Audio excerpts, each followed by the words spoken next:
Thanks for listening to the AZ12 podcast, proudly presented by Little Caesars. Got great deals going on. Code 1099 bundle, classic pepperoni or cheese pizza, free crazy combo, and 2-liter of soda for $10.99, or code LCFREECC, free crazy combo with any pizza purchase. All right, now with Benoit White and John Brogan, I am merely Mike Luke. I am back from the mean streets of San Diego. La Jolla. It was very, very difficult. All right, so Arizona beats Utah Tech or whatever it is. I'm just going to thank you. It's good to be back. I'm going to say this before we get started on anything. I need to say, Arizona fans, please be happy. This is a really, really good basketball team. This is a really, really good basketball team. And sure, it's not perfect. I get that. But when half of my mentions or half of my comments are about why did you choose Henry over Krivas, I'm just going to start with this, and then we're going to get on to the game. Arizona did not choose Krivas over Henry. That is not how this worked. Arizona basically, Henry views himself as a power forward. Fine. So, and he got more money from North Carolina. Arizona basically chose Koa Pete. If you want to sit here and blame Arizona for choosing Koa Pete, that's fine. Whatever the case may be, that's fine. You're wrong, but it is what it is. But guys, this is a top 10 team in the country. Let's have some good. Let's talk good about this. And first and foremost, I think there were a lot of people that were concerned about Braden Burries and about, what were you really looking at? Our guy Cody Martin was basically complaining about him the entire game, that he's not very good, all of this stuff. Guys, what was Braden Burries' final stat line? I actually have it here on the back, and I actually know it. But Benoit White, you're really good with numbers. Can you give me the final stat line? Well, thank you, Mike Luke. He was 18-3-3. So there you go. Brogan, I think, said 18-4-4, right? Uh-huh. So Brogan was pretty close there on the prediction, but great win. I mean, Arizona won by 26 points. They were never going to take Utah Tech seriously. I'm glad you got the Krivas remark out of your system. But look, I mean, I think this was a game, right? Obviously, when you're playing a team like Utah Tech, all the eyes are going to be focused on individuals, right? What can Burries do? What can Pete do? What can, somebody like Karchenkov do, right? And Burries bounced back, right? He hit the first three of the game and struggled throughout the first half, but found his footing. And Arizona did what they needed to do. I mean, we can nitpick, we can get into the fouling, we can get into some of the issues offensively. But again, it's game 2 of the season. The opponent you're playing, Arizona could have easily ran this thing up a lot quicker than they did. And at the end of the day, the team's 2-0. They won by 26 points. And there's a lot to be happy about, and there's a lot to build off. Brogan. Yeah, just come back to the Henry thing for a second. Arizona has Krivas, Awaka. They got Koa to commit. Sure, UNC had Caleb Wilson, a 5-star power forward. I get it. But they had nobody else on the roster. So Henry knew he was going to get more minutes at North Carolina, and they paid him $2 million. Arizona was never going to pay Henry $2 million. Nor should they. Maybe they pay him $1 million. Maybe. Max. Right. Max. So for him to double his money, and he's got he's got a straight path to playing time there. It's at the center position. Cool. Right. But that was his path to playing a lot of minutes. So he had a good game today against Kansas. All good. Let's overreact to that. But back to Arizona.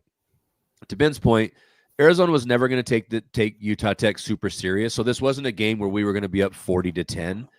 The thing that was most important about this game was Braden Burries getting his groove. Because the Florida game, early foul trouble, he never got enough consistent minutes to get any sort of rhythm.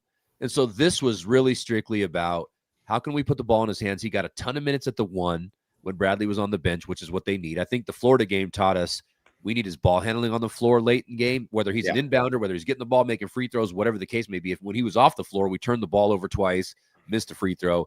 So I think this was a good game for him just to get his feet settled. I mean, dude, if you're a freshman coming into college and your first game is against a top 5 team in the country, last year's perimeter player too.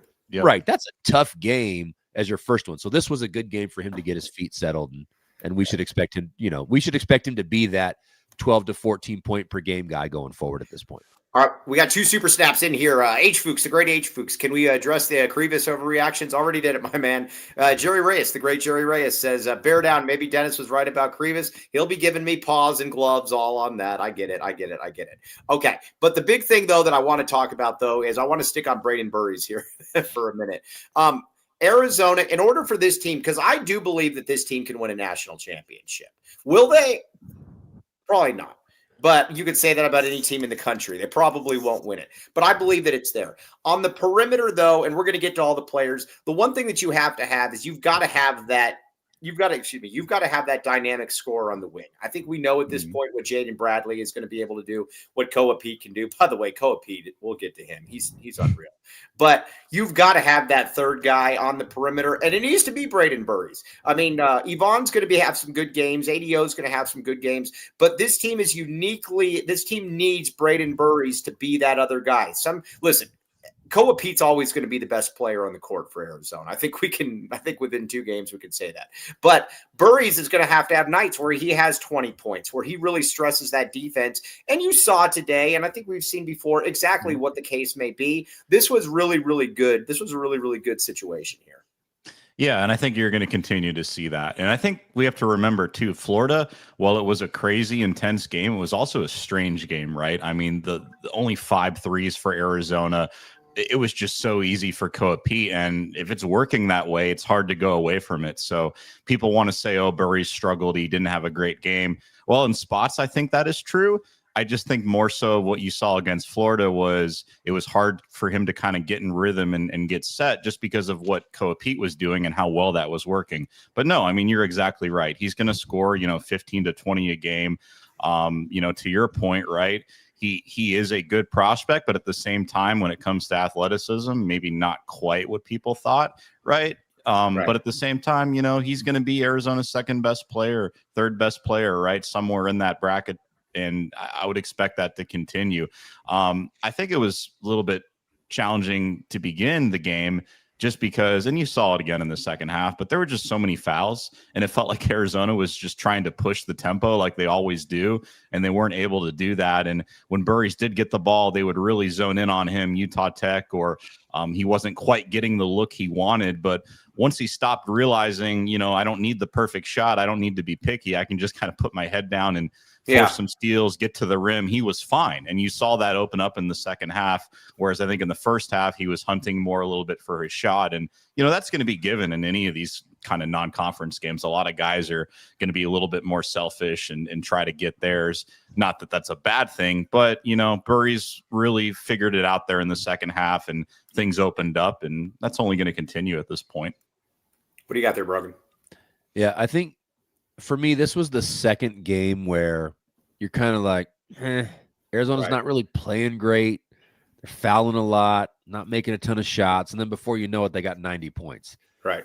And so I got to keep reminding myself, like, this is Tommy basketball is a ton of possessions. The 5 threes was a weird thing against Florida. Like, I don't know when was the last time Arizona shot 5 threes in a game. I'll bet you'd have to go a long ways back. But even this game, it was only 15 threes. And so Koa's so dominant with the ball, whether it's facilitating offense, whether it's getting to the bucket, Awaka 18 rebounds. And so Burries getting to the bucket, Bradley's getting to the bucket downhill. So I think what we'll need to appreciate from this team is their ability to score without having to rely on the 3-point shot. We've talked about teams that go into the tournament where they're 3-point dependent and you have that one clunker game and you're out. Right. This team feels like it may not be a factor. Like they beat a top 5 team shooting 5 threes because they can get to the free throw line, they can get easy buckets. So it's a little different in terms of style, but again, it's 90 points a game. Got to be happy with that. And you know what I think too? This team, I think, has a margin for error that I don't know that any of Tommy's teams had, maybe besides the first year's team. And then you look at that Florida game, for example, and again, I don't believe that Florida's as good as their ranking, but they're clearly a top 12 to 15 team in the country. They're clearly still a very good team. Yeah. mean, Brogan and I was driving back from San Diego today, and we talked for about 30 minutes about this. They're still clearly a very good team, and you didn't really get anything from Braden Burries, and you didn't get much from Awaka. You didn't get much from Krivas. You didn't get much, and you still won that game. So there is a real margin for error with this team that obviously you need when you come here. But I'm going to say this: let's talk about Koa here for a second. We've seen a lot of really, really good freshmen come through here. A lot of really, really good freshmen in the front court. And and again, maybe I'm an idiot right here. I could be wrong. Tell me if I am. I don't know that I've seen a better front court freshman here. And I know what Ayton did. I get all of it. And I know Ayton was the first pick. Koa won't be the first pick. But there was a lot of games, though, where Ayton – you kind of disappeared with Koa. The way that Koa plays, and I think it was John that put in there. Koa just has such a winning spirit out there on the court. From the way that he plays, the way that he's aggressive, that the way that he wins. Koa Pete is just a winning basketball player at the end of the day. And I'm not saying that some of these guys weren't, but this dude's just something different. Yeah, and that's the benefit of going after a guy like that, right? Where he's obviously highly regarded, but at the same time, like he's not, the best player in the country per se on paper, because you get somebody who's going to have a motor like that. I think he has the motor. I think he has the ability. Somebody like Ayton was just so darn talented that, you're playing against Mike Luke and Ben White in the Pac-12. I think your motor can Ben One White in the Pac-12. I think your motor can only take you so far. So to me, I just think it's an effort thing. He's also just so young. He's going to get better, and he just has a style to him where I think he can eventually find a way to do everything on the court. Right, his handle is there. A guy that big, Tommy Lloyd was even talking about it last week because he was getting on our boy Goodman and some of those other guys who were maybe downplaying the Pete comparisons. And he just said, listen, guys, you don't see 6'8" guys who can handle the ball like him. And not only can he handle the ball, he can shoot, he can do all the other things. So yeah, I think it's a fair assessment. I definitely put him in the class with Aaron Gordon and DeAndre Ayton when I think of top freshmen here at Arizona recently. Well, and if you think about Ayton was dominant in college. Mm-hmm. The problem is he's a center. And so you can double him, you can front him, you can do all help side, you can do all the things to take Ayton out of the game. You can put Ayton out on the perimeter on defense like Buffalo did, and you can spread the floor and all those things. With Koa, you can't really do those things to him because you can ISO him at the elbow, you can give him the ball at the top of the key. Like, he's so dynamic on offense compared to what Ayton can do that while Ayton was, 20 and 10 or whatever he was as a freshman, Koa will be around that, but it'll be a different thing because of the way he facilitates offense, the way he takes pressure off Bradley, the way he's able to kind of take over the Florida game like he did. Ayton didn't really have a ton of those moments, even though he put up massive numbers. So I think that's, again, Ayton dominant, but it's a different thing when you're a center versus a guy who can actually handle the ball. And it's easier for me to take a center out of a game. I mean, there would be games where you would have like three guys that are just hanging. It's kind of like when you watch that picture. It's kind of a viral picture when Koa Pete was playing Tucson High, and you had like 3 5'10" kids just hanging off of him or whatever. I can do that with a center. The thing with Koa, and Brogan and I were talking about this, and I got to give Brogan a lot of credit on this one because I didn't see it until he told me. But with Koa, there's a lot of Paolo Banchero in him, in that he can get the ball and he can push it. And the difference, though, is that, I mean, we've seen it before, and I use this example all the time. But like with Aaron Gordon got the ball and he ran and ball up the court, and then he just handed it to TJ. He wasn't doing anything. When Koa gets the ball, Koa's probing the defense. Koa's looking for openings. Koa is looking for ways to get that offense going, and that's a much more difficult thing to be able to stop there, Ben One White. Yeah, I mean, it goes back to like what you just said with AG. I mean, if Koa is not at the basket, it still doesn't matter. I mean, he's still going to be a threat wherever he is on the court, and he dominates the game, right? Like, he carries them in stretches offensively where Arizona needs it. Somebody like Ayton, while statistically he dominated, it felt like watching him. And there were big games like Oregon, and we saw some of those games down the stretch before the whole fiasco hit there late in the regular season. But with Koa, it's just totally different. I think you look back at Ayton, Brogan talked about the nature of just playing center and kind of the limitations with that when we're talking about this comparison. But with Ayton, it was like 2 or 3 dunks a game. If that, you would kind of remember. Koa is just flat out dominating. Like every single time he has the ball, you can roll him to the basket. He's going to get a basket no matter what. If he kind of hooks off a little bit, I wouldn't say he's a stellar jump shooter by any means, but he's going to find that shot eventually. So there's not anything that I don't think he eventually can do, when we're having a conversation, 3-4 months down the line. Brogan. Yeah, I think that's what'll separate this team from the Tommy teams in the past is their best players have either been guards who, Matherin, Dalen Terry, or big men where you get to Bellis with Tommy. Koa's just different than all of those guys.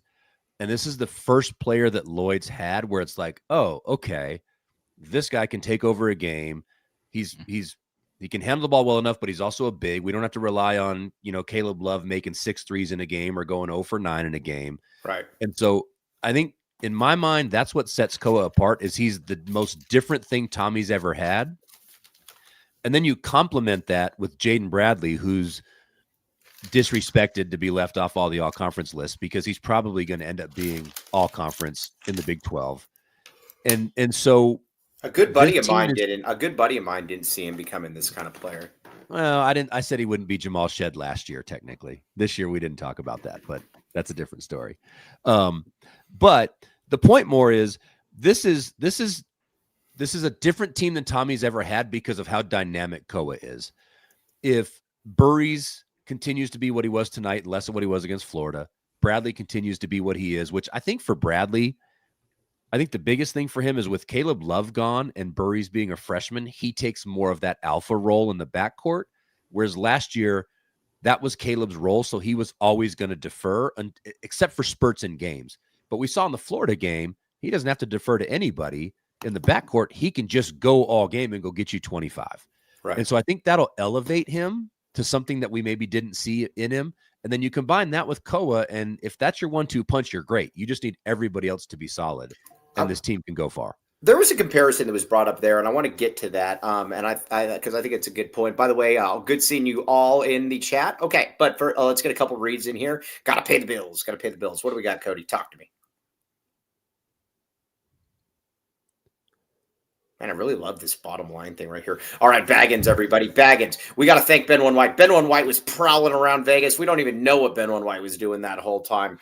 But at the same time, 12 Arizona locations, locally owned and operated. All food made in-house daily. They made a Ben One White's a day. Use code AZ12 for 15% off. Brogan, you got a bunch of munchkins running around the house. Have you used code AZ12 lately for 15% off? Save you a little bit of that Intuit money?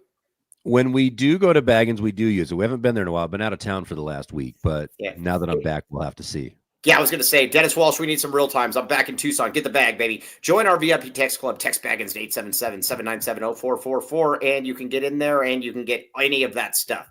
Go to the one on Grant if you want to run into Dennis Walsh, probably. All right, what do you got? Let's see here. Okay. Now, Copal. All right, we're going to have a watch party. Everybody, we're going to have a watch party next Friday at Copal. We expect you to show up there. It's going to be a lot of fun. You can go in there and you can mention Mike Luke for a free elote rib. Have you guys ever had an elote rib before? No, but it sounds good. I've had corn ribs before, but not elote style, but yes. Yeah, all right. Well, either way, it looks good. Yeah, check it out. Mexican food delivered. MyMexicanMenu.com. Use code AZ12 for 10% off your order. Book your next large party with corporate event with Copal. Large party packages available. We cater any event. Check it out. Boom. You will thank me later, Copal. Next Friday. Okay. What's Brogan's last name? Brogan. Yes.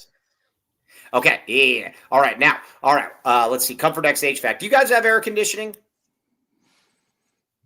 I know it's Tucson, so it's required. Yeah, Ben One White, you live in the mean streets of Southern California, Orange County. Do you have air conditioning there?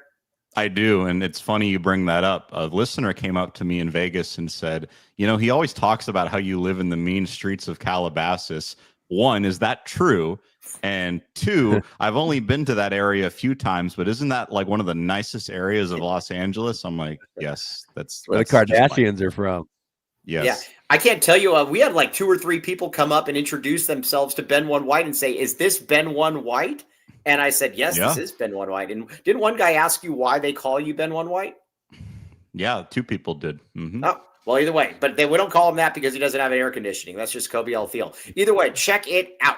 All right, mini splits, duct work, ventilation, any of that stuff. Service and maintenance, emergency repairs. You will thank me later. Get with Comfort X HVAC. They do a really, really good. Yeah, Ben One Kardashian is very, very good. All right, Comfort X HVAC. All right. There's always a player that kind of comes around that's just a little bit different than everybody else. I still think, in the Tommy Lloyd era, or in the Sean Miller era, it was still Derek Williams. I know that there were other guys. Derek Williams was still the most game in, game out. He just dominated.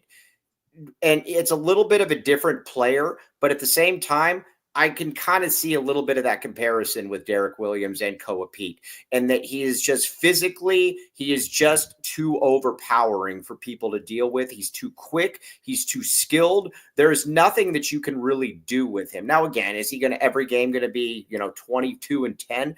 But he's not a player that relies on any one thing to be able to get where he needs to get to on the court. And those are the hardest guys in all of basketball to be able to guard. It's kind of like, and it's a little bit different. Obviously, but you look at the best players in the world. If LeBron James' shot isn't falling, guess what? He's still the best player on the court. If Michael Jordan's 3-point shot, which he rarely took, wasn't falling, he was still the best player on the court. Koa Pete's got something a little bit like D-Will, in that his game's almost a little bit recession-proof there, fellas. Well, and I think just the fact with him that he's not dependent on shooting, for lack of a better term. The thing with Koa, though, that is so dynamic, and we talked about this. We tried to explain this to our good buddy Skier, but he didn't seem to want to get it. Correct. But Koa has dominated every level of play he's ever played at, from U19 to high school to AAU every year, all those things. So at some point, when you dominate at every level, when you get to the next level, it's just expected that you dominate. And that's what we saw against Florida. And so, D-Will kind of came out of nowhere, had a big freshman season. He had a monster sophomore season. And I mean, Koa would probably be something like 25-15 if he came back as a sophomore. Right. But again, when you can get to the free throw line, when you're physical, when you play super hard, when you can handle like you can for a big, it makes you really, really hard to guard. And so Koa's always going to be able to make productive plays for Arizona, whether that's an easy bucket, whether it's free throws, whether it's creating for his teammates. And he doesn't shoot threes. And so the fact that he's so efficient and so good handling the ball means that Arizona's always going to be efficient on offense. And again, I hate to keep coming back to this, but it's why you can score 90 points when you only shoot 5 threes in a game, which is wild. You would never, before the game starts, you would never guess that's possible. Oh, 90 points in a college game, you probably made 10 threes. Well, no, we only shot 5 and made 2. But it's because of the creativity with him and Bradley with the ball. Everybody else is getting easy looks. Right. Now, need down, I would. I get what you're saying. Koa won't develop a 3 in college like Aaron Gordon will develop it in the MNBA. The difference, though, is that Koa's got so much more. And again, this isn't meant to diss Aaron Gordon because he's awesome, obviously. But Koa's just got so much more natural ability on the offensive side. Now, he's not going to be the defensive player because one thing that made Aaron Gordon amazing is that he could literally switch 1 on through 1 through 4, 1 through 5.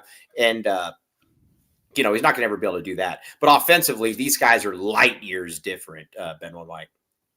Yeah, I mean, and Gordon 10 years later learned how to shoot, so I guess that helps too. But where we are right now, I mean, it's not really a fair comparison to your point.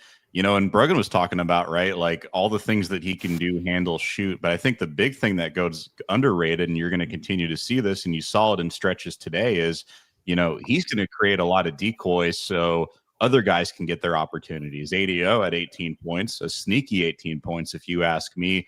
Burries was able to get going. So offensively, this team is going to be fine, right? I mean, this is probably going to be one of the most efficient offensive scoring teams in all of college basketball, just because they have the chemistry and the word fart. Word fart? Is that a word? A word fart? I don't know. I'm inventing I like it.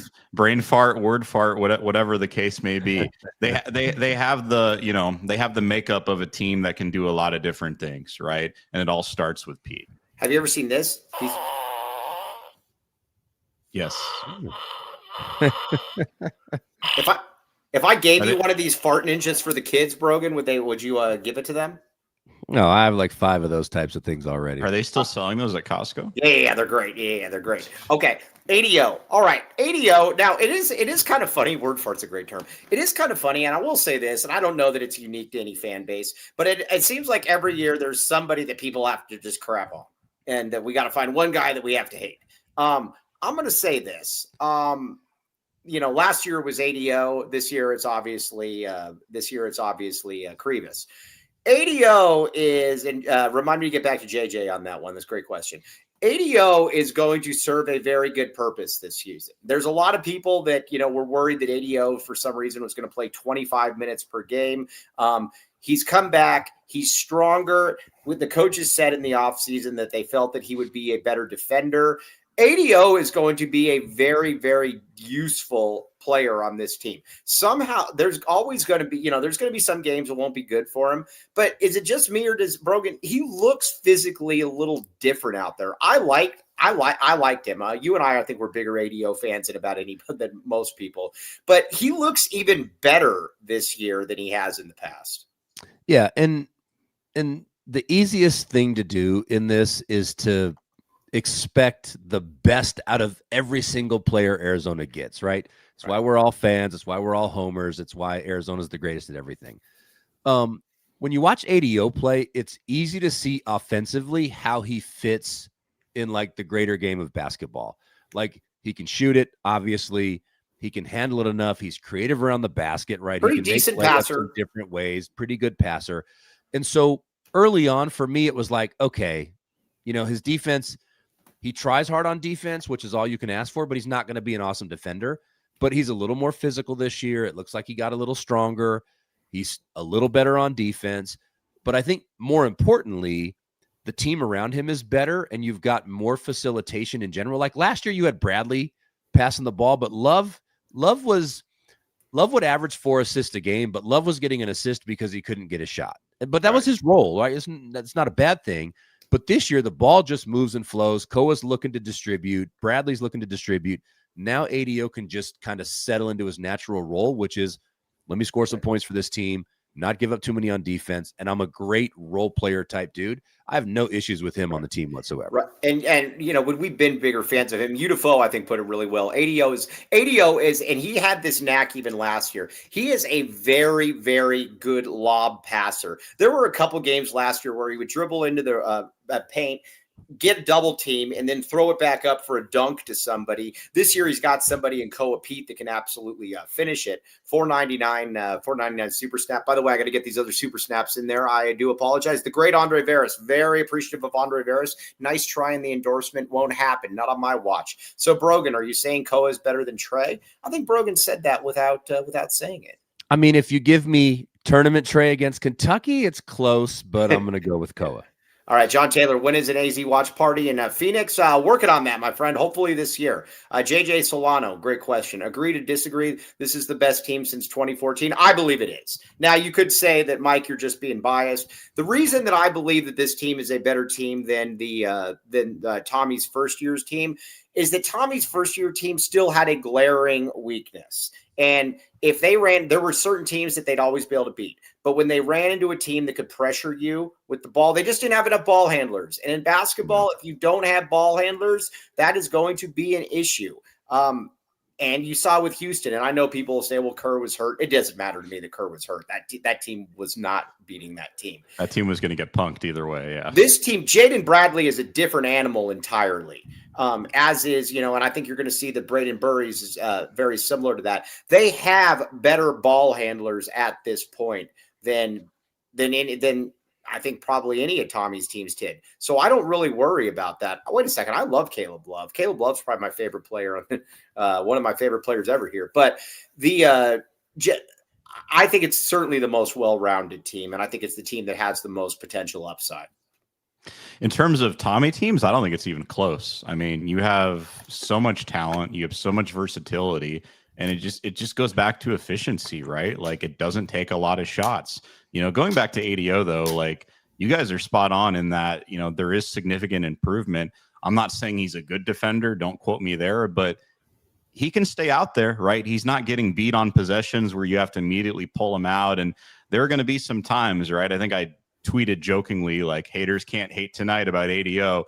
And then somebody replies back, great shot to end the half, eye roll. But it's like, that's ADO. That's what you're going to get, right? As long as he's putting up 18 points, getting some assists, doing what he needs to do, he's going to have a place out there. And if you're going to be in these positions, you're going to need as much scoring as you possibly can have, right? So I don't think you're going to see 18 to 20 from him every single night, but he's obviously going to contribute.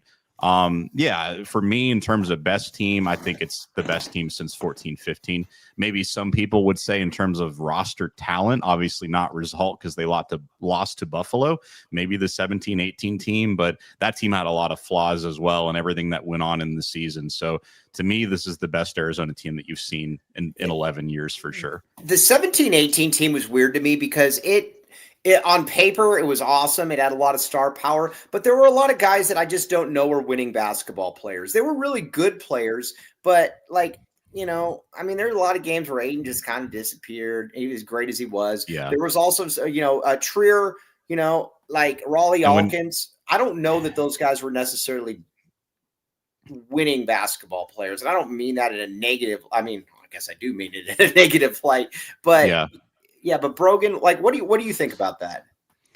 Well, first, I just want to say I'm not slandering Caleb Love. I love Caleb Love. Yeah, we love the Caleb Love. We love Caleb Love, yes. But his job was to score, not to pass. That's the point there. Right. I think what this team to me means the most is Tommy. This is Tommy evolving because this is by far Arizona's most physical team. Mm-hmm. This team's not going to get pushed around. They're not going to get bullied. Are they his best shooting team? Probably not. Are they still going to score 90 points a game? Yes.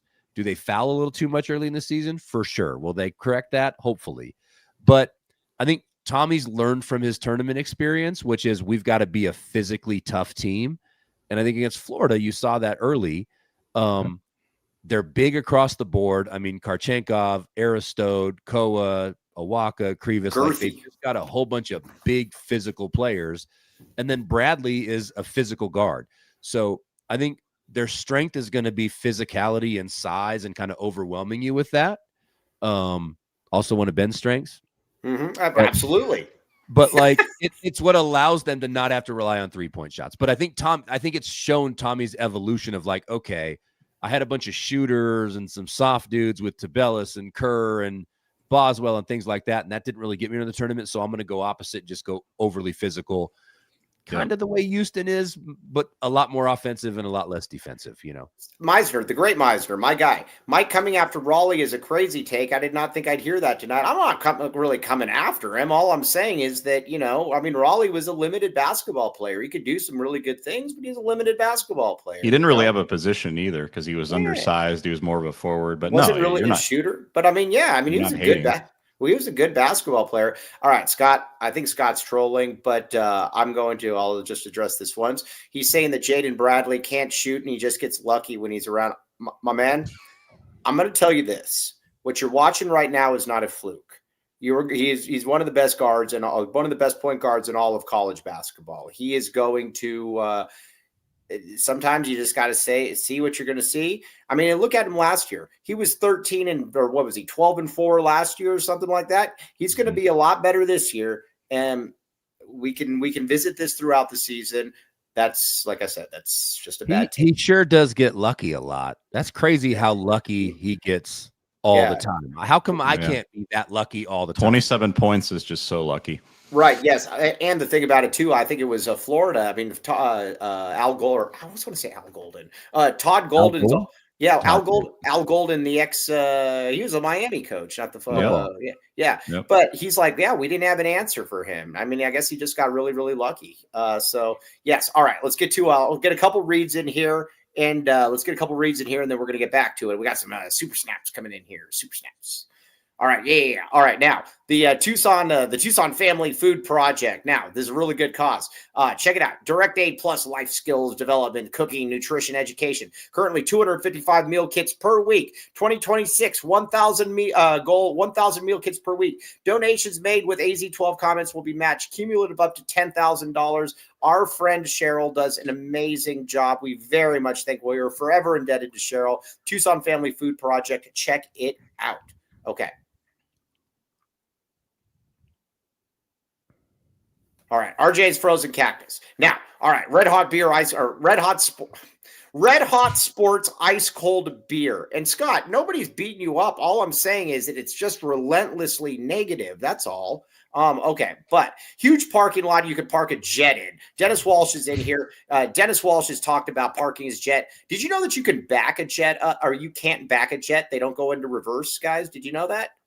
That's why whenever you're pulling out in the plane, they have to have the guy hook it up to the front wheels and push it back. Yes, I did know that. Yeah. Did you know this, John Brogan? You can't reverse it. I thought you could. Mike's never watched Top Gun, apparently. Yeah. No, that's actually true. Yeah, I mean, I have seen it, but it makes sense on that one. Yes. Harry Lex, take that up with Dennis Walsh. He says that you can't reverse a jet. Dennis Walsh is a pilot. We trust him. He's the resident pilot on this show. In Grand Theft Auto, you can, but that's a video game. All right. Hey, Dennis Walsh, get in there. Harry Lex is saying you're wrong. Okay, 100 plus craft beers, $2 deals, pizza, wings, tacos, burgers, and more. No bad seats in the house. All right, huge parking lot. You could park a jet in. All right, I want to see you two fight in the back because I don't know the first thing about it. I didn't even know they had they had air filters. Okay, so check it out. RJ's Frozen Cactus. We got two pilots fighting each other here. This is fantastic. Yes. All right, now Andre Veras is in the chat. We love Andre Veras. Andre Veras endorsed. He endorsed me going to Las Vegas for Longview Insurance and Investments. But guess what? I am not going to sit here and endorse Andre Veras. Not on my watch. Won't happen. I can highly recommend Andre Veras because, first of all, he's an awesome person, great person. He likes trolling me in our group chat with Sheer, but I love Andre Veras. Andre is the man. Give Andre a call at 520-325-3456 and reference the AZ12 podcast for a complimentary initial meeting. And check him out at longviewii.com. Andre does an amazing job.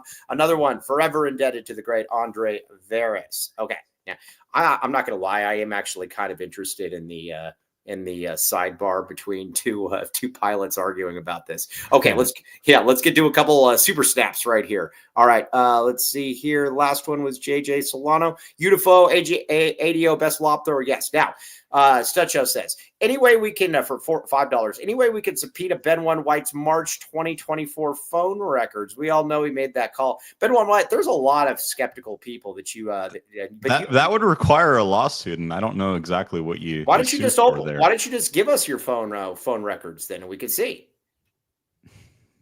Sure. Yeah, all right. If it's really worth our time, go ahead. Yes, we'll do it. Yeah. That's what that $5 super snap goes to. Yes, JJ Solano to add. Jaden Bradley is the best point guard since TJ McConnell. I totally agree with that. Andre Veras says, I can't wait for the Bradley versus Dent matchup next week. Let's talk about this schedule a little bit here. All right, guy on the and I was just said guy on the left of the screen looks like a young Elton John. I've never been said that. That's you, Mike. All right, yeah, Elton John, Rocket Man. Yeah, Rocket Man. I'll take it. All right, yeah, Elton John. You want to give me a little of his money? I don't need some of the other stuff that comes with it, but I'll take some of his money though. Okay, yes. Let's talk about Arizona's schedule a little bit because I think before the year we were talking about that. If Arizona, I think everybody would have taken 4-2 because you basically have 6 good teams and the other teams are trash. So. You got Florida, obviously. Put that one in the back burner. We already got that one. Then you got a couple games. There's only one game out of Elton John one's awesome. There's only one game out of conference that I look at and I'm like, yeah, probably not looking at that one. Hey, listen, I'm just gonna say this one. Pop a shot. John Brogan's one of my best friends. Just If you don't like his takes, cool, but whatever. Just please. Oh, hey, Yeah. Blogan is the most unoriginal name ever. Yeah, so. come on. You're 30 years late on that one, buddy. Yeah, I'm sure he's heard that one before. All right, Wow. so all I'm going to say is this. The only game that I look at in the out-of-conference schedule, and I don't really give them much of a chance on, is UConn. UConn's a top 5 team in the country. It's in stores. And it kind of goes with that. But all of the other ones, though, I'm going to say this. Arizona would be favored by – the only team that I don't know that Arizona would be favored on a neutral court is against UConn. All these other games, though, I don't think UConn's very – or UConn. I don't think UCLA is very good. I don't really buy that one. I also don't buy Alabama's got a whole new team. That one's in Birmingham. I could see them dropping that because of where it's at. I think Auburn stinks. Watch, Auburn turns out to be good, but I don't see it. But UCLA Auburn doesn't makes do much. like 23s or something crazy like that. Some crap like that. But I mean, I think this team bare minimum is going 4-2 against those 6 teams. What do you guys think? Oh, for sure. I mean, the UConn game is going to be tough.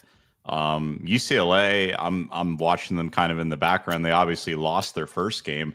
I'm not too terribly impressed. And, we talk about guards kind of making that leap. I get Dent came from New Mexico, but, everybody talked up Xavier Lee, in the Florida game, talked up Boogie Flan coming from Arkansas as well. So I just think when you have guards, coming in, it's a little bit of a wild card. He did have good scoring numbers, but outside of that, I don't think this UCLA team is anything to be fearful of. I don't think that they can score, at the level of a team like Arizona. I don't think a lot of teams in college basketball can put up 85 plus points per game. So I see Arizona winning that game. Maybe there are stretches where maybe Arizona gives up some threes. Maybe they foul a little bit too much. Maybe they turn the ball over and it's close, but I see Arizona controlling the majority of that game. And then Auburn, I'm with you on that. Alabama is interesting, right? It is at Alabama. If they get hot from 3, there's something to be concerned about there. But outside of that, I don't really see a path to them winning. You have San Diego State and Phoenix, which is decent, but it's not something that Arizona should be too terribly concerned about. But yeah, I mean, I think you'll maybe lose 1 conference game, 2 at the most, kind of during this stretch is the way I look at it. By the way, real quick, Brogan, this is awesome. He said the Intuit Dome will be 80% or more Arizona fans. A good buddy of mine might be in an important position at Intuit. Would you know this person, John Brogan? I know lots of people who work at Intuit. Intuit's a very big company, Mike. I was going to say, do you know anybody? 18,000 strong. Do you know anybody that's maybe in a management position there? I'm just. Who knows? But two people. Two people though, Mike Luke, who will be at the Intuit Dome. Yes, that will be you. That'll be you and Jason Shearer, exactly. Mm-hmm. So, but Brogan, I look at this though, and last year I think the thing that kind of bit Arizona in the keister was that you didn't really have any really good out of conference wins because they struggled so much before they got into Big 12 play. And, you look back at it, and I think the one that still kind of chaps everyone's rear end is that UCLA loss because it felt like Arizona should have won that game. Yeah. But Arizona's not going to be facing that type of situation. And the big thing is this, and I think we discovered this, whether you're a 1 seed, a 2 seed, or a 3 seed, the one thing that you want to avoid is that 4 seed. Because if you're a 4 seed, and again, I don't expect Arizona to be a 4 seed. That's not what I'm saying.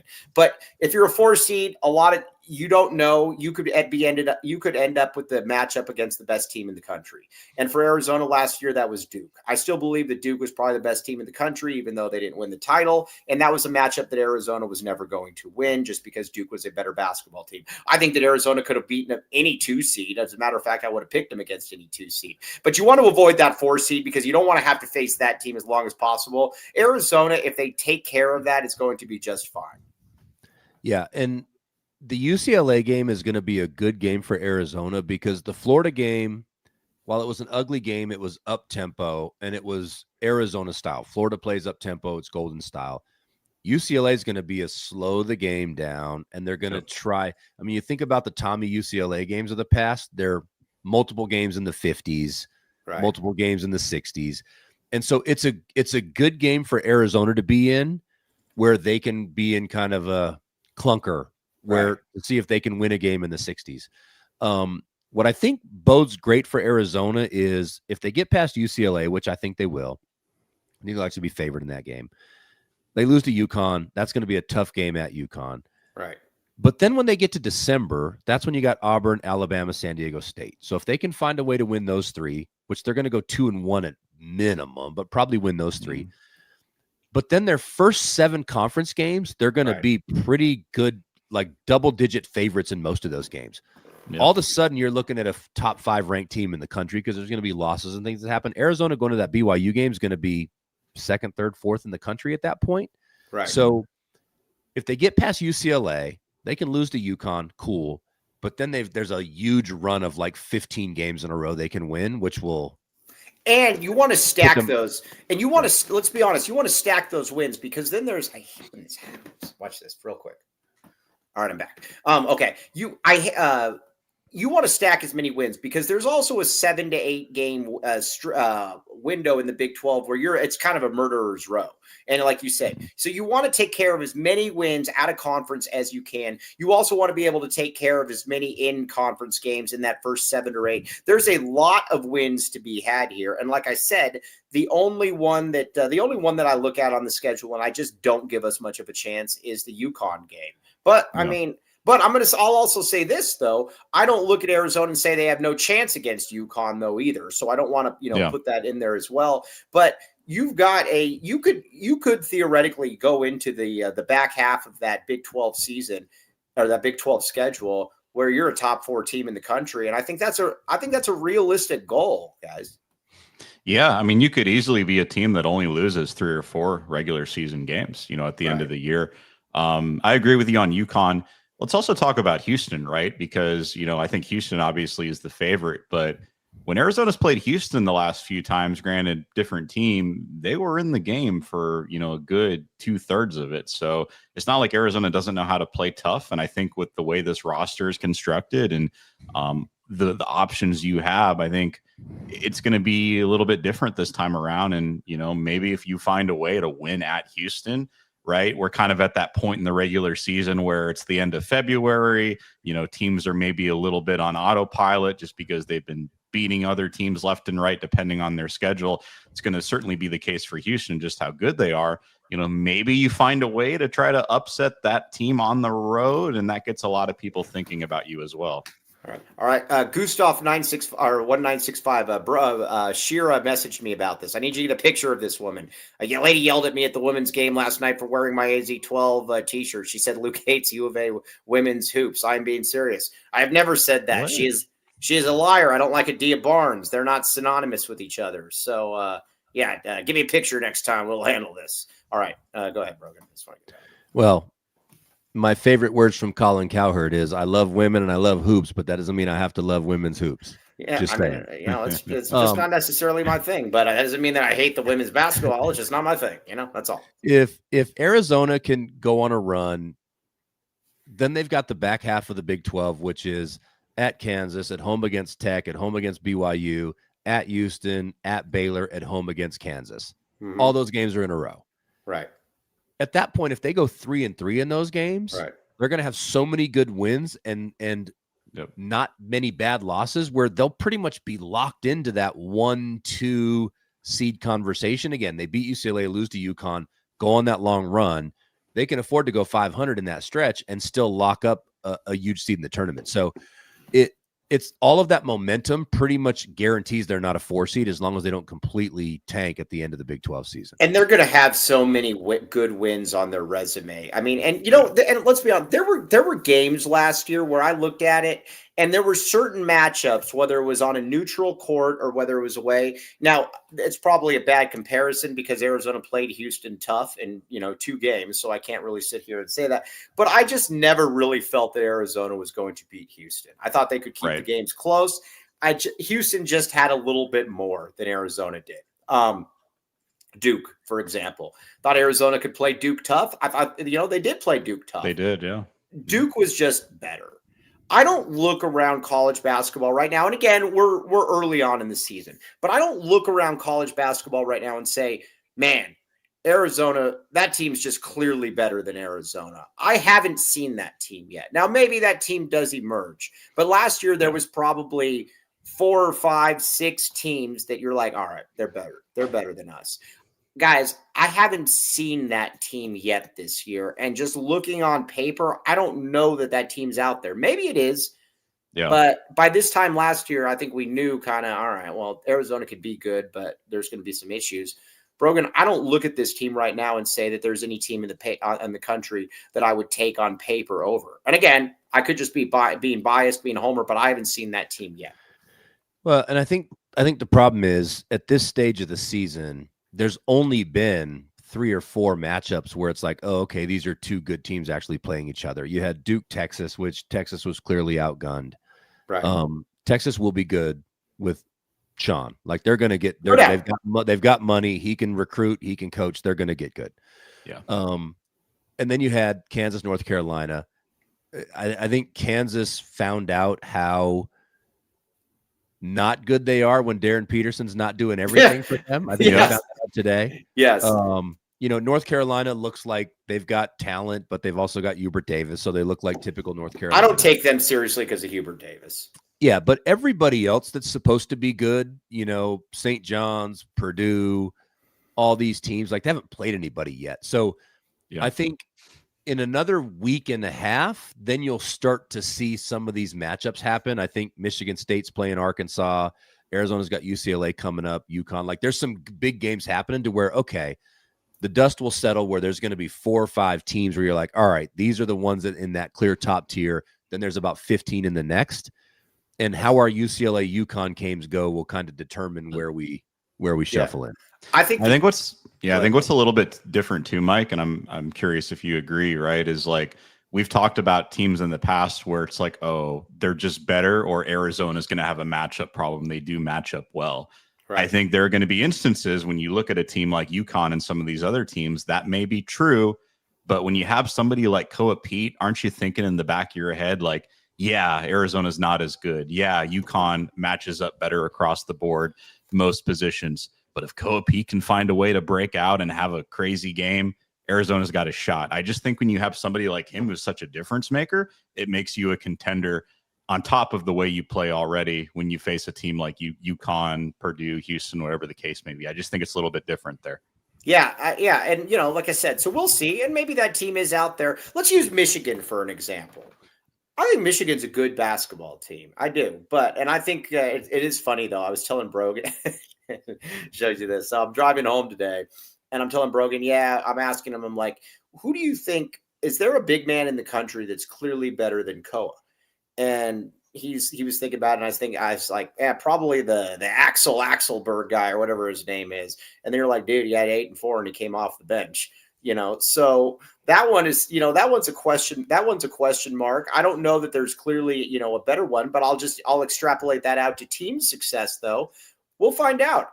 Any team in the Big 12, I'm immediately going to be circumspect about. We'll see, but I'm immediately going to be circumspect about. I think the best front court in the country preseason was Florida. Condon was a preseason All-American. Everybody thinks, how is amazing. Chinle, who's big in the paint, and Koa dominated them. So you're going to be hard-pressed to find one player better than Koa when he dominated the best front court in the country, at least at this stage, Now, no punts.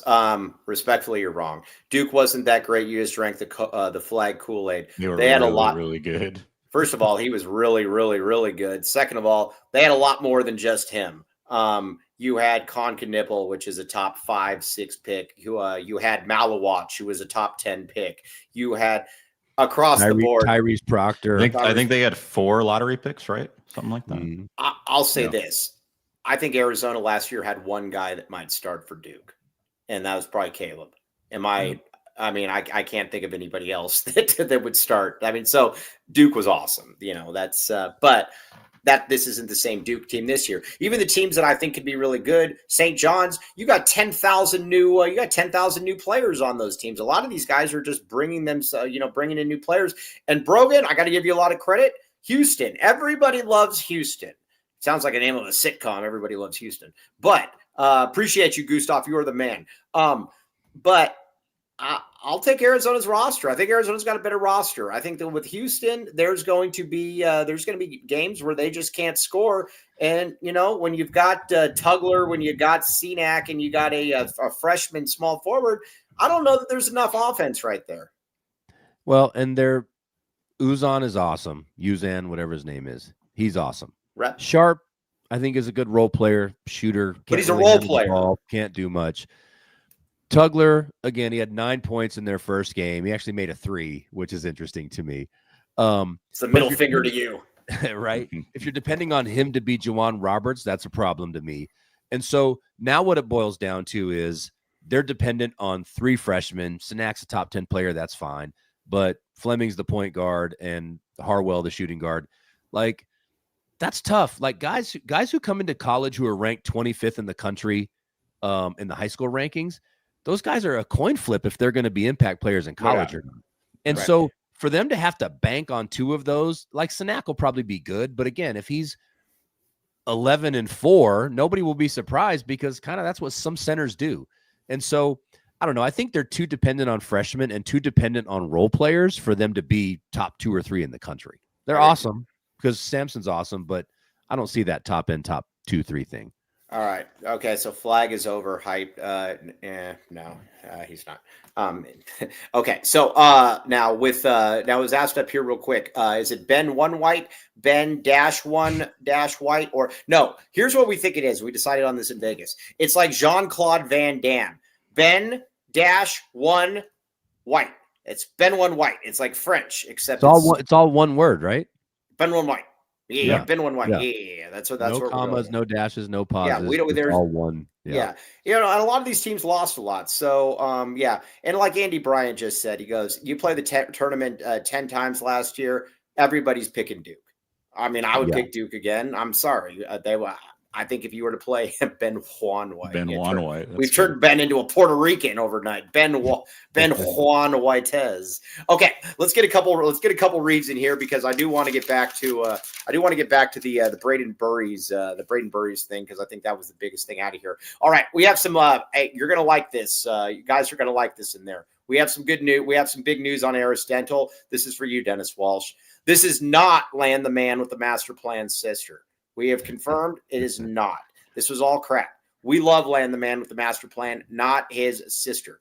But we have to be respectful to her. We will be respectful to her. The women in the background, though, we don't know about them. But either way, championship package. I will be getting the championship package, no Ben 1, on Monday. 12:30, we will be live streaming this. Owned by a local Arizona alumni. They only offer necessary treatment. They're not going to take out your like the hair follicles from your nose and then put it in your molars and tell you that you have a tooth infection. They're not going to do any of that stuff. None of that. Ask about the 1997 championship package. I will be able to tell you about the insertion. Land the Man, I got some news from you, my friend. I got some news that I don't believe this is your sister anymore. Well, it was cool. It was cool in Vegas, though, Mike, because I was walking to the concession to get my sandwich, and Cheryl goes, "Is that Ben 1 White?" And I had to turn around, and I was like, "Oh my goodness, there we go." Everybody is excited about it. It's Ben Juan White. Yes. Yep. So we need a billboard of the Elton John looking. Do I look like Elton John? Fatherless gay Ted thinks so. I mean, I guess so. Apparently. So all right, I don't really see it. Yeah, I don't really see it. But either way, I do not believe this is Land's sister, but I'm very excited. I called my mom today and told her I'm going to be getting the championship package, and she is very, very excited about this. So, boom, check it out. All right, now we will be talking more about it. We very much like Lan Allen. He's the man. Okay, now, all right, Green Valley Decorative Rock. Welcome to the Rock.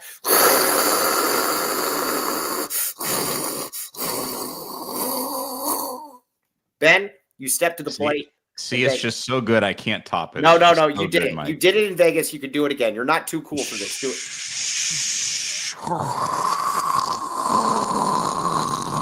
There you go. Do we think we can get Mike to chew actual rocks on the live maybe, stream? yeah. That would be good. Yeah. Welcome was I chew rock. Yeah. Hey, Lan, I'm going to need a little bit more help from you after I do that, by the way. Yeah. All right, Brogan, come on. Let's do this. Come on. You got this. What am I doing? There you go. Yes, yeah, that was good. All right, now Now, there's some putzes in there that believe that Green Valley Decorative Rock is only in Green Valley. They are wrong. They are liars. 2 convenient locations, Tucson plus Green Valley, 50 plus locally sourced landscaping materials, serving residents and contractors, east of Benson, Sierra Vista, west of Marana, south of Nogales, north to Oracle, Green Valley Decorative Rock, back the rock. Back the rock. Yes, Lan Allen says more implants loading after rock chewing. Yes, exactly. I got to be careful with these rocks. Brogan, don't give me that bad idea. It's a terrible idea. Okay. Yeah. All right. By the way, I'm going to speak. Lan Allen says Thatcher better than Benson. Take that, Brogan. We agree with this, right? The long-standing. I said the land-standing rivalry. The long-standing rivalry. Yeah, Thatcher's not so good these days. All right. Well, I back Lan. They're struggling in current time. Yeah, no, she does like you, La Jolla. Yes, she does. All right, now let's talk about Tobe Awaka. So, Tobe Awaka, you know what's weird about Tobe? Tobe is one of those guys that when he doesn't have a great game, people fixate on it. But when he has a really, really good game, I think people are just like, oh, yeah, 12 and 18. Kind of like we just did on this postgame show, actually, to be honest with you. You didn't even bring it up. Tobe is the ultimate. Tobe is awesome to be able to have here. Andy Bryan says St. David beats them both. Well, is that true, guys? St. David, you beat Benson and Thatcher? Well, not a football because St. David only plays 8-man. So is St. David LDS too?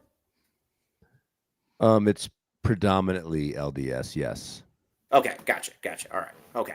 Now, Pomerane, do they have a high school? No. We got to change this. You either go to Benson or St. David. All right. Well, yeah, Dick Wilson agrees with that. Okay. All right. So we've got Tobe Awaka, though. Tobe Awaka is really kind of the ultimate, he's just a great guy to have on your team. Because I'll be honest with you, I would be a very, very selfish basketball player that I would not be cool coming off the bench if I'm good. I'm sorry, I wouldn't. I don't believe in all this stuff about the betterment of the team, all of that. I would not be, whatever. Tobe Awaka had 12 and 18. And there's been games in the past where, yes, he struggled against Houston with that length, but you could say that about a lot of different teams last year they would have struggled with. Look at what he did against Oregon last year. And then he doesn't make a peep when they don't play him in the second half for whatever reason. Awaka, when people talk about the center position, and we get Dennis Walsh that just complains nonstop about, Mo Crevis, Tobe Awaka is also a very, very integral part of that center situation, fellas. At this point, to me, it's just Mo Waka. They're one player, and I just need Waka. I like that. And I just need like 14 and 8 between the two of them a game, and that's the center position. Tonight we got a lot more than 14 and 8 out of the center position. We got like 25 rebounds, and so I don't care which one of them is good in the game. I don't. Right. I just need one of them to be good. I got two of them. And one thing that Tommy has generally been pretty good at is riding their hot hand. Now, again, there's been some exceptions. I just named one, the Oregon game. But by and large, he's been pretty good at that. So if Tobe is dominating a game, Tobe is probably going to be, in there. It's something that I think a lot of people, including myself, probably take for granted because you don't get a lot of guys like that. Well, and no, go ahead, Ben. No, you go.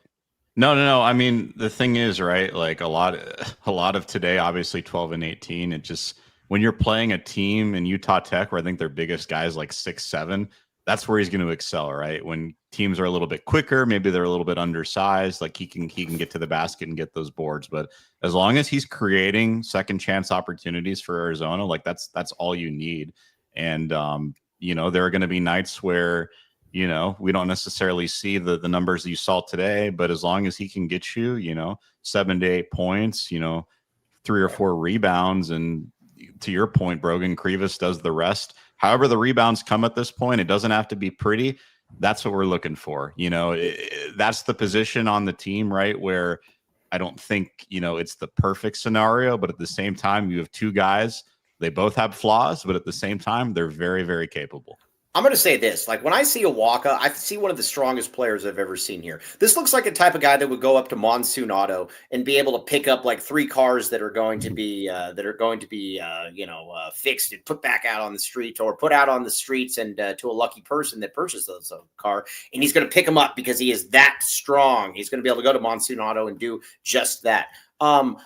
Honestly, though, he is, and honestly, I don't think you can really compare him to Eugene Edgerson. He's a million, and there's no offense to Eugene Edgerson. I'm probably not listening to the show, probably doesn't care, but he's a lot better than Eugene Edgerson. He can just do a lot more than Eugene Edgerson. Sure, he's going to be limited at some points, but he's a really, really good basketball player, and there's going to be a lot of games this season where Arizona's going to rely on him.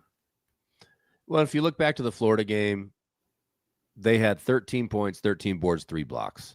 Yes. And so I think that's more of what the normal expectation is. I mean, if you look at this game, they had significantly more than that, right? 18 points, 22 rebounds, whatever combined. But if they're going to give us 13 and 13 and 3 blocks in big games, yeah, take it. We should never complain about the center position. But what it allows me to do is it allows me to not be frustrated when Krivas is having an off game. It allows me to not be frustrated when Waka's having an off game.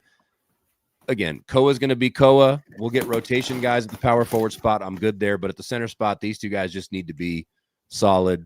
We're all good. All right. Now, we do need to talk about something here that I think was a little bit – Dwayne Aristode. I think Dwayne Aristode's got a world of potential, and I thought he was really, really good in the second half.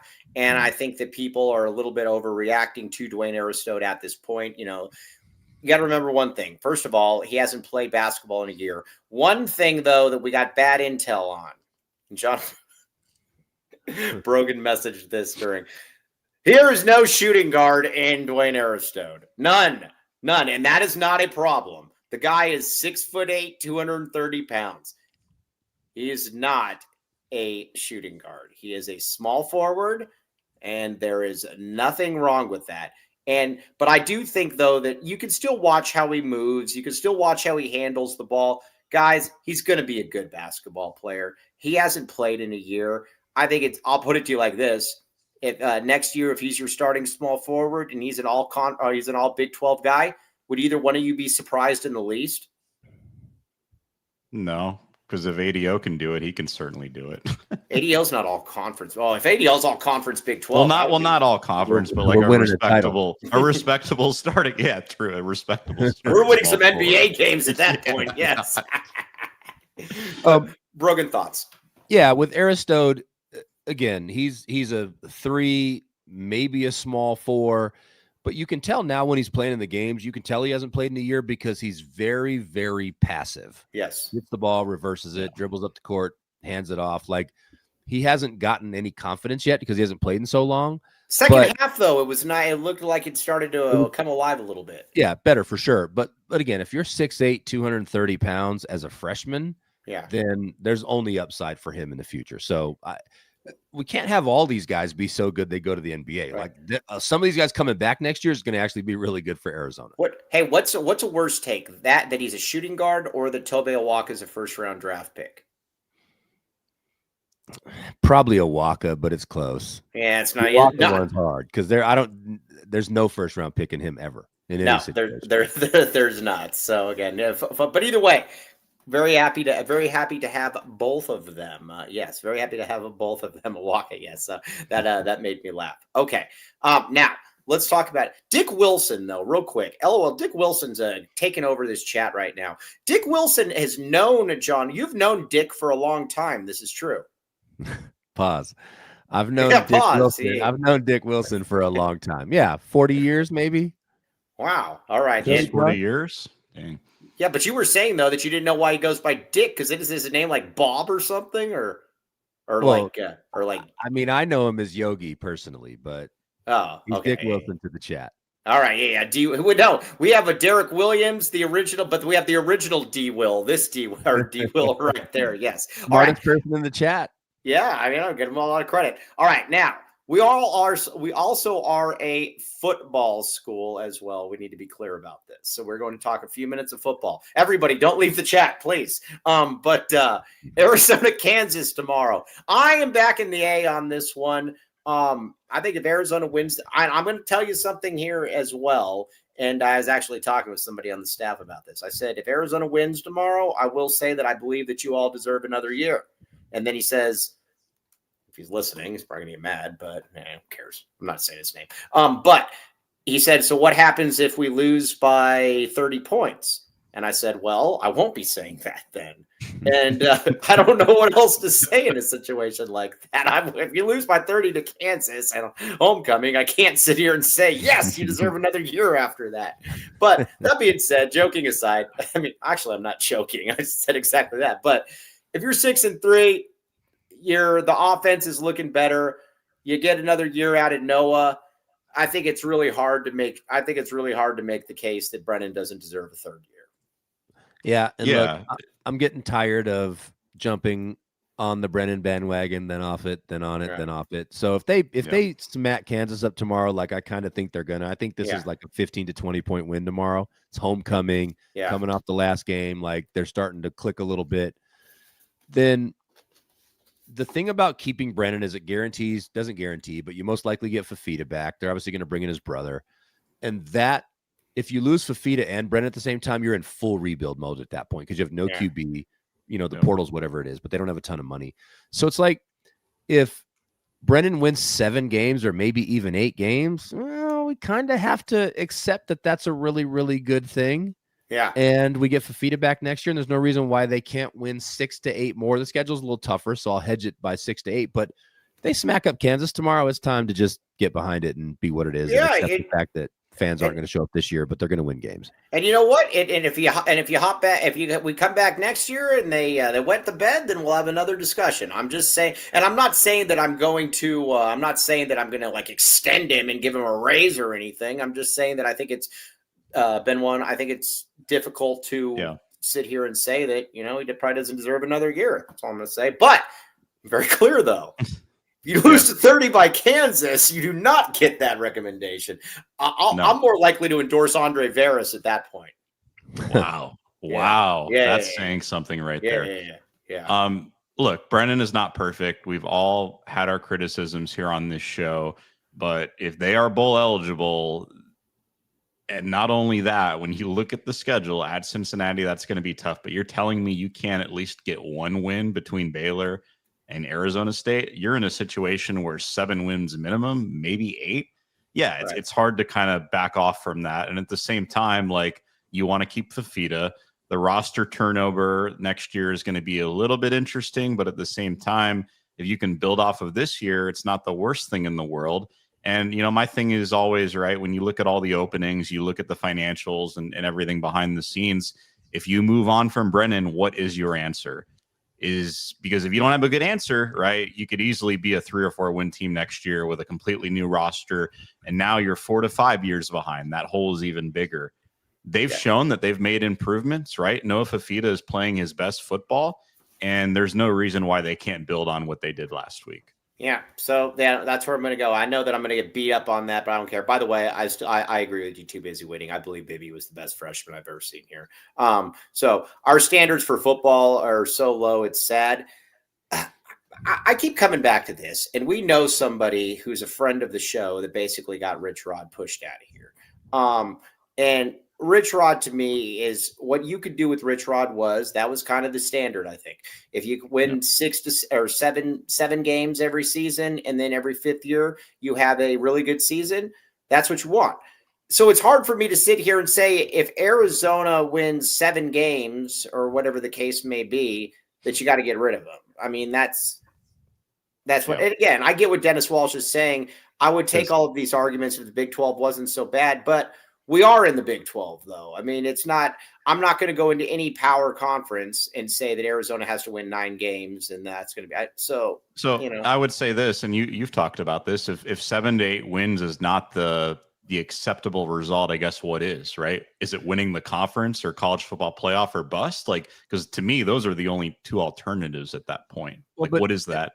Right. Here's the thing. If you have a coach that wins 10 games at Arizona 2 years in a row, you know what that guy is? He's gone. Not Arizona's coach to the third. He's not Arizona's coach anymore. Yeah. Exactly. So, again, Jed Fish was never going to stay at Arizona forever. And he won 10 games and he bolted and he got paid a bunch of money to do it to a better program. Like, that's how it goes.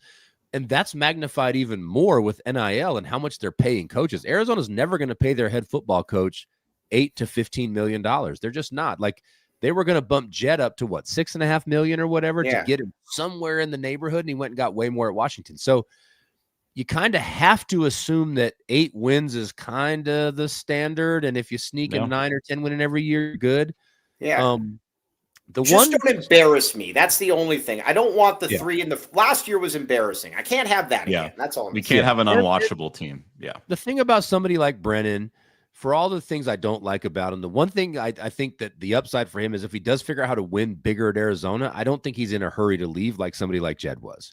Like, there's more potential for him to be here longer than somebody like Jed. And I also think when you watch Brennan, this is going to probably come off as a backhanded remark. Maybe it is. I don't know. But I also have a hard time seeing Brennan succeeding or even want to, in an SEC school or a high caliber Big Ten school. He doesn't. I mean, you watch the guy. We know what it looks like. And this isn't a put down. You know what that looks like. Can you ever imagine Brennan coaching at like Ole Miss? No. And I don't mean that as because some people just are. He just doesn't have that look. He just doesn't have that type of. So some people might just be content being content. But also the other thing too that I got to give them a lot of credit for. And I said this before the year. I cannot be bored.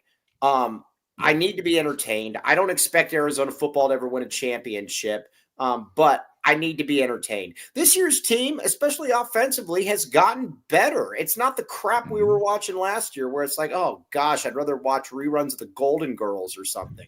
I don't, it's different. There's clear improvement here, whether that is, whether that shows or not. Yeah, and outside of the Iowa State game, which, a lot of us didn't even give them much of a chance. I mean, they've either won or been in every single game. BYU, I think, was so frustrating because we had that game and it just came down to poor coaching decisions, in my opinion. If you turn that away, if you look at the Houston game, some of these other plays, I mean, Arizona's a couple plays away from already being a, 7-win team at this point. So I think that's where you kind of have to step back and look at reality and say, okay, here's where we are as a program. Here's where we are in the conference, and here's what college football looks like right now in terms of the openings, the money, the situation, everything you have. I think you're in a good spot. 7 to 8 wins a year, every 3 or 4 years you get, a 9-10 win season. If that means the coach leaves, so be it. I mean, you had a good opportunity. You were right there, and you kind of build off that. But yeah, I think, they're in a good position here to do really well these last 4 games. And I would be very surprised if they don't get 2 more wins at minimum. Something would have to go really wrong for that not to happen. I like it. Ben One White. I like that. Ben One White with the high standards. I go and you reach for the goals, Ben One White. I like it. Well, you got Kansas tomorrow and then Baylor or ASU. You're winning one of those. Yeah, I like it. Back the A, baby. Back to Ben One White. And the bottom line with Arizona football is they're going to win just enough to get your expectations up. So we can be disappointed. I get it. Just enough to disappoint you. Right. And just enough, and then you'll just live on that roller coaster. Like, if you've been a fan long enough, that's just what it is. Yeah. Like, accept it, Oh, Ben, I missed something on here. Let's get a couple reads in here. But Cody, do we have still reads? I think we do, because I got to give Ben One White some credit on something that we didn't give him credit on before. All right, Ben, John Brogan, I talked with Danny Foster in Las Vegas, met the great Danny Foster. He was talking about the reads and about how much he likes, whether the front pipe works or not. I said, I can't take credit for that. Just like I won't endorse Andre Veras, I can't take credit for the front pipe working. John Brogan, that was you. You assured this entire audience that your front pipe works. I have 3 kids, so something's working. and they're your kids. They're not from something else or something. Yeah, they're my kids. Yeah. Okay. Last time I checked, they were mine. Yeah, Nash is not sitting here saying, who's my daddy? He knows who his daddy is. Yeah. Okay. But either way, residential and commercial, licensed, bonded, and insured. Danny Foster is the man. I got to take a picture. Yes. Dennis Walsh gets credit for noticing the front pipe. John Brogan gets credit for saying that the front pipe works. So 24/7 service. Ben One White, has your front pipe ever stopped working, like in the middle of out aside of the 8 to 5 hours or something like that? And you're like, man, I need somebody to come in and fix this. It is not, but if it ever does, Mike Luke, I know exactly who I'm going to call. Yeah, all right. And guess what? You're going to get 10% off that treatment. You're going to get 10% off when you mention the AC. The front pipe treatment. Front pipe treatment. Yeah, we were in Vegas at the watch party, Brogan. I think Danny came up and he started introducing himself. If I remember correctly, he was like, "Hey, I'm Danny." And one of the listeners was like, "Foster Plumbing, who? The front pipe? Oh yeah, we know you. The front." He just started rolling with the front pipe. Yeah, the front pipe guy. Yeah. So Foster Plumbing, though, they do really, really good work. Check it out: drain cleaning, water, all that stuff. Gas, water, sewer. They do it down by the U of A as well. Licensed, bonded, and insured. Check it out. Danny Foster Plumbing, quality work at a fair price. They are awesome. Yes. Okay. Now, Bridge Tech Communications. I see Dennis Walsh in here. Dennis Walsh, when he's not flying around the country in that jet, probably crop dusting people, he's working out at a gym that, it's got like a flickering light bulb, and it's got like probably some like Eastern European mafioso with like trying to break in there and stuff. You don't want any of that stuff. You want to go to a real gym where you can get the real, ROI, 750% average ROI. That is automated everything. And our guy Tony is the man. We don't want Dennis Walsh to get electrocuted or be bit by a venomous rat or something like that when he's working out. So get with a real gym. But if you're that gym and you're pushing it out there and you're basically having one of those fly-by-night third world country gyms, go with Bridge Tech Communications because they will give you the 750% average ROI, or they likely will. BridgeTechCommunications.com. Boom. Okay. All right. 88 crime. Now, if you see a jet that is backing up instead of going forward, and you're like, holy moly, that doesn't look good. I don't think that's possible. 88 crime. Check it out. It's anonymous. Pima County Attorney's Office. Now, on a serious note, they've solved a lot of different bad stuff going on there. So if you see, people doing stuff and they're like, you hear them saying, man, I got to get out to the mean streets of Calabasas to get out of here. But you don't want to get your hands dirty, but you want to get them caught. 88 crime. Don't get your hands dirty. They've caught over like 1,000 people, well over 1,000 people with this, and it's anonymous. Check it out. Pima County Attorney's Office. Okay. Now, all right. So, Bedouin White, we got to give you a lot of credit. You've been a big fan of C.D. Gay from day one. You were saying that you needed to see him out there more. You wanted to be able to evaluate what you saw. When he came in there, he had a nice little spin move that I think had a lot of people salivating. Ben, that guy looked really good out there. He did, and it was unfortunate because I was turning the TV off as that spin move was happening to come do this show. But kudos, disrespectful. I know, right? Yeah, I know. It was waiting just for me to watch. But kudos to our guy for having some points. I know it's kind of like back in the day when like kids would try to watch stuff they shouldn't be watching, and it's all that fuzzy like snow and stuff on there, and you have to like move the rabbit ears around. Yeah. But no, you were calling for Ben White. You were calling for more Gay out there. You saw CD Gay doing what he was doing. We like that. Brogan, this guy's got a world of potential. We just got to see what he can do. But he can really play though.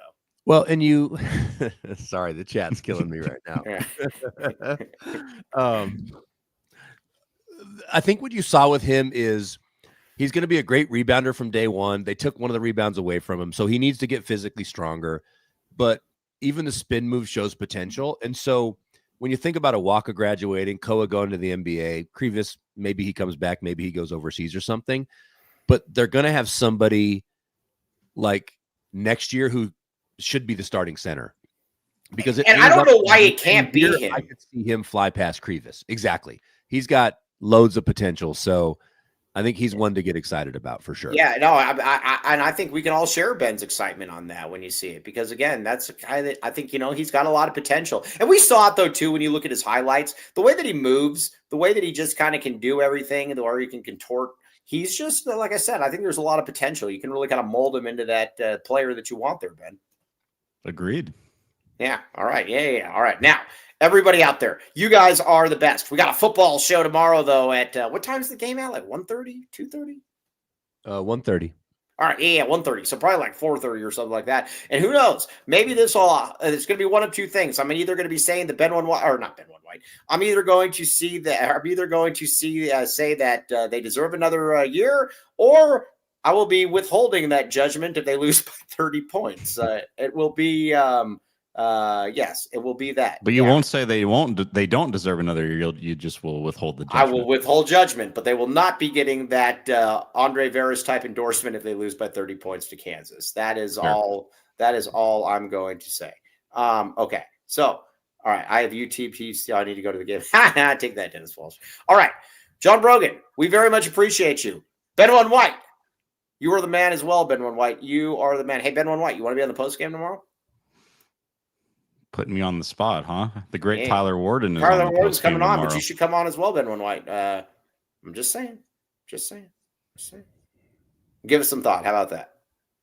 Ben's going to say no. This is Ben One White's way of saying no. I know Ben One White, if he doesn't commit, he's definitely saying, nope, I am not doing that. So whatever. Yes. All right. Now, everybody, go to Little Caesars right now, or order Little Caesars. Either way, it doesn't matter. Just order it. But use the button to use these codes because it makes me look better than I should. Code 1099 bundle, classic pepperoni or cheese pizza, crazy bread, and a 2-liter soda for $10.99. Check it out.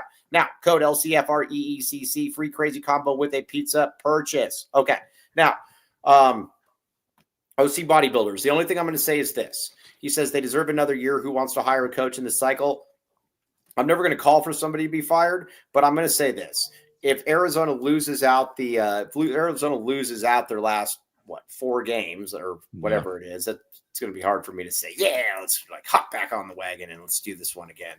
So, all right, 2 games in, and these guys want to dunk on previous teams to jack this team up. We wouldn't do any of that. I love that last year's team. Somehow we said Ayton was terrible, even though we said he was one of the best freshmen ever at Arizona. But literally said he was the second best freshman I've ever seen here. I mean, that's not a bad thing. So yeah, it's not a put down. Okay, so all right. Now on that note, though, for John Brogan, for Ben One White, who will be sticking around to help me with my microphone. And for everybody in the chat, you guys are fantastic. We will see you on the post game tomorrow. Cody James Martin in the background. Very much appreciate you all. TTFN, ta-ta for now. Talk to you tomorrow.